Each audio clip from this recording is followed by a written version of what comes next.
It's not like a test like for some other purpose. It's literally to see how are they going to make money, through the casual audience or through the hardcore audience. But you can interpret it as a test of your character too, who's gonna just submit to whatever opinions we tell them to have. Jon Jones is not the GOAT, and all it takes is common sense to see that, and like you have to just be honest with yourself. But if you're gonna give in to their opinions and go, oh, they say Jon Jones is the GOAT, he must be the GOAT. Jon Jones has a DQ loss for breaking the rules.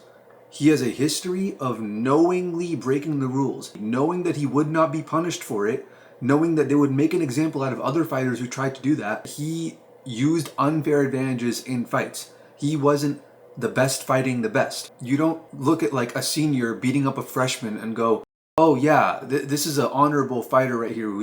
He does this a bunch of times. He's obviously the GOAT. He doesn't want fair fights. There's an asterisk next to a lot of his other wins. This is not only a loss, this is a huge loss. This is a worse loss. A DQ loss is a worse loss than just a normal loss. He has never in his life fought someone bigger than him. He's a bully beating up people that are smaller than him. If Anthony Smith wanted the heavyweight belt, if he wanted to beat Jon Jones and give him another DQ loss, he could have done it. I'm not even scratching the surface on the reasons that prevents Jon from being in the GOAT conversation. It doesn't take much to realize it though. You have to be pretty stupid to think Jon's the GOAT. But even just the lack of standards. Oh, but he was winning the fight where he got the DQ loss, so it doesn't count as a DQ loss. The judges and the officiators, they're wrong a lot of the time. Oh, just like how they were wrong with Dominick Reyes, right? And people like Dana White who say that Jon Jones is undefeated, he never lost a fight, even admitted after the Dominick Reyes fight that he thought Dominick Reyes won that fight. And then they go, oh no, but we don't decide what the judges say.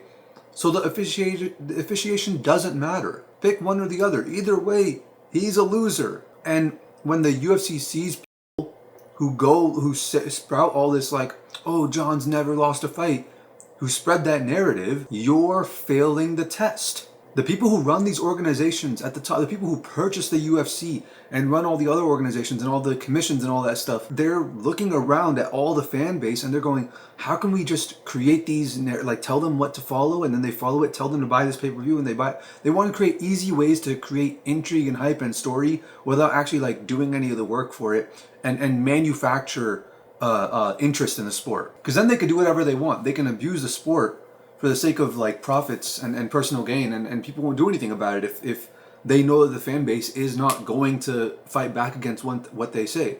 They give Adesanya like a tune-up fight and then give him another title shot. They could schedule Diego Lopez versus Yair Rodriguez and nobody would complain. But people did complain. They can prioritize profits over the progression of the sport, which is what's happening. Tom Aspinall defended his interim belt. That makes no sense. That shouldn't be a thing. UFC has monopoly.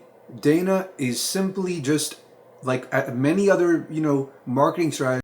He's just running a test to see who's going to follow this bullshit narrative he's putting out that Jon Jones is the GOAT and that he will fight anyone. And depending on how the fan base reacts will determine what they believe to be their limits to how much they can screw over the fan base and tell them, oh yeah, eat this. This is good. Consume this and waste your time watching these stupid fights. If people deny it and they fight back against UFC, they fight back against Dana and they go, nah, Jon Jones is not the GOAT. He never will be. And you know what? He's actually not even a good person and he should probably be castrated to reflect his test levels. If that's the route that he wants to go down, he should face the consequences of the things that he's done. Then it'll signal to the UFC, oh, we can't abuse our power here. We actually have to like cater to the fan base and give them what they want and actually like have respect for our customers, But if people go like, oh, Jon Jones is the greatest ever, then yeah, they'll know like, oh, you're just an NPC. You'll pay for the pay-per-views. You'll sit there obediently. You'll do as you're told.